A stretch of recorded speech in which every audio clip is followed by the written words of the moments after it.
A obra Apologia de Sócrates é frequentemente precedida pelo diálogo Eutífron e seguida de Críton, porque há uma conexão entre os conteúdos desenvolvidos nestas três obras de Platão. No diálogo Eutífron, Sócrates indaga o que é a piedade, ou seja, o que é bom, santo, benevolente. Sócrates se encontra com Eutífron, um religioso, em frente ao tribunal, onde ele está sendo acusado de corromper a juventude. Eutífron está ali para processar o próprio pai por assassinato, acreditando que está agindo de forma piedosa e justa. Então, Sócrates e Eutífron começam a conversar sobre o que é piedade. Com as perguntas de Sócrates, Eutífron busca definir o que é piedade, mas suas respostas parecem frágeis e inconsistentes para o filósofo. Na primeira tentativa, Eutífron define piedade como aquilo que ele está fazendo, processar o próprio pai por homicídio culposo. Sócrates rejeita essa definição, pois para o filósofo isso é apenas um exemplo e não a essência da piedade. Na segunda tentativa, Eutífron propõe que piedade é aquilo que os deuses amam, enquanto o ímpio, ou seja, o mal, é aquilo que os deuses rejeitam. Sócrates faz uma crítica a essas respostas, lembrando a Eutífron que os próprios deuses gregos brigam e discordam entre si, e isso leva a um problema. Se os deuses discordam sobre o que amam, então uma mesma ação pode ser piedosa para uns e ímpia para outros. O ponto central do diálogo é o dilema levantado por Sócrates, que ficou conhecido como o dilema de Eutífron, que é assim: uma ação é piedosa porque os deuses a amam, ou os deuses a amam porque a ação é piedosa? Para Sócrates, se uma ação é piedosa porque os deuses a amam, a piedade seria arbitrária, dependendo da vontade dos deuses. Já se os deuses amam uma ação porque ela é piedosa, a piedade existiria independentemente dos deuses, o que desafia a ideia de que a moralidade depende da vontade divina. O diálogo termina em um impasse, com Eutífron se mostrando incapaz de definir a piedade e se afastando de Sócrates, evidenciando que ele não tem um conhecimento verdadeiro sobre o que está defendendo. Esse diálogo de Platão é um daqueles que se pode chamar de diálogo aporético, ou seja, que não tem uma conclusão.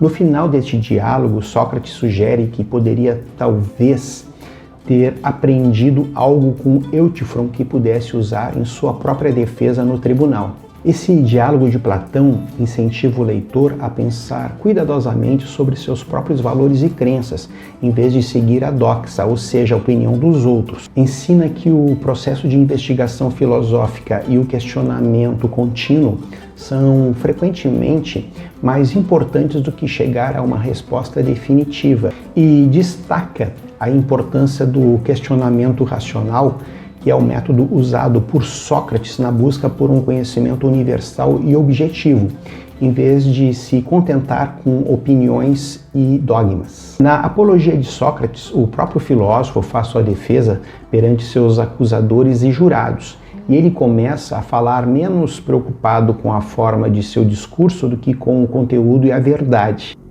Ele é acusado de investigar as coisas sob a terra e as celestes, de tornar superior o discurso inferior e de não acreditar nos deuses da cidade.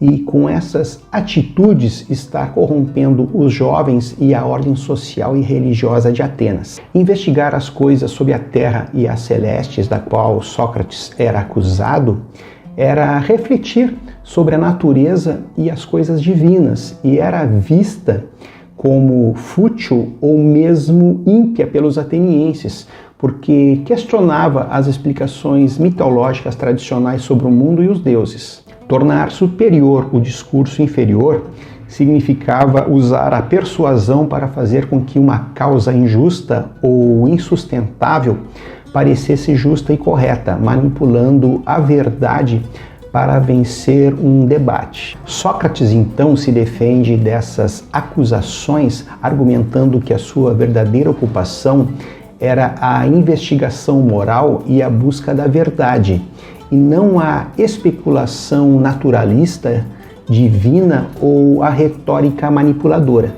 Sócrates fala que se alguém perguntasse para ele se ele não se envergonharia por defender ideias que agora poderiam condená-lo à morte, ele responderia que se alguém pode fazer o bem, mesmo que um pequeno bem, não deve essa pessoa calcular os riscos de morrer. A pessoa de valor moral deve, ao agir, apenas levar em consideração se seus atos são justos ou injustos, corajosos ou covardes. Sócrates acreditava que tinha uma missão, a de, através do diálogo e do questionamento, estimular os cidadãos a investigarem a si mesmos e buscarem o autoconhecimento, e que se fosse condenado à morte, Atenas seria mais prejudicada do que ele mesmo. Sócrates fala na Apologia que uma vida não examinada não vale a pena ser vivida, e isso vai de encontro com a famosa frase "conhece-te a ti mesmo", muito utilizada por ele. Quando por fim Sócrates é condenado à morte, ele faz reflexões sobre ela. Morrer para Sócrates é ou um nada, como um sono sem sonho, ou, seguindo as teorias de Pitágoras, é uma transmigração da alma de um lugar para outro, onde podemos nos encontrar com grandes personalidades que já viveram e que, sendo a morte uma dessas duas coisas, uma dessas duas possibilidades, ela é um ganho. Em Criton, Sócrates é visitado na prisão pelo amigo que tem esse nome e que propõe a ele que ele fuja de Atenas, apelando, entre outras coisas, para o medo de que a opinião pública os julgue como covardes por não tomarem uma atitude.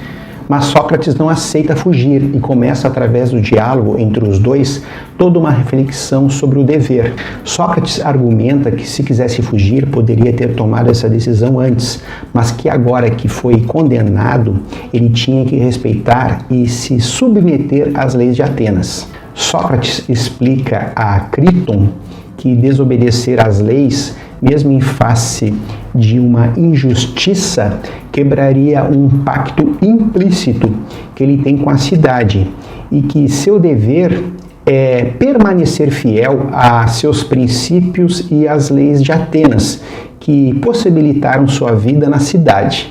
Ele argumenta que são a razão e a busca pela verdade, e não o medo da opinião pública, que devem guiar as ações de uma pessoa. Esse diálogo de Platão, Criton, através da conversa entre Sócrates e seu velho amigo, levanta a discussão em torno do dever e da responsabilidade de um indivíduo para com as leis de seu país, mesmo quando elas podem prejudicá-lo.